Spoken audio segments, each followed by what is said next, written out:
మీది ఏ కులం మేడం? ఏ వయసులో? అంటే వయసుని బట్టి కులం ఉంటుందా మేడం? ఉంటుంది. బాల్యంలో బాలకులం, యవ్వనంలో యువకులం, వృద్ధాప్యంలో పాండీకులం, రాలిపోయే వయసులో ఎండుటాకులం. మేడం అది కాదండి, మామూలుగా మీది ఏ కులం? ఎవరు లేకుంటే ఏకాకులం, ప్రేమలో ఉన్నప్పుడు ప్రేమికులం, పెళ్ళయ్యాక సంసారికులం, కానప్పుడు బ్రహ్మచారికులం.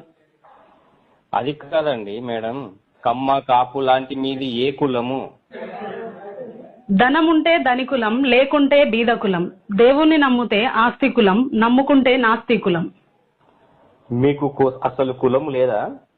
ఎందుకు లేదు? ప్రయాణిస్తే ప్రయాణికులం, యాత్రలు చేస్తే యాత్రికులం, మాయలు చేస్తే మాంత్రికులం, ఉపన్యాసం ఇస్తే ఉపన్యాసికులం, హాస్యం పండిస్తే విదూషకులం, పాడితే గాయకులం, సభలో ఉంటే సభికులం, సినిమా హాల్లో ఉంటే ప్రేక్షకులం, టీవీల ముందుంటే వీక్షకులం. మేడం మీరు ఎక్కడ చదివారు? చదివింది గురుకులం, అభ్యసించేది అభ్యాసకులం, బోధిస్తే బోధకులం, వృత్తిరీత్యా అధ్యాపకులం, పత్రికల పాఠకులం, నేర్పించే శిక్షకులం. అసలు మీరు ఎవరండి ఇలా చంపుతున్నారు? నాగరికత నేర్పిన నాగరికులం, నాయకులు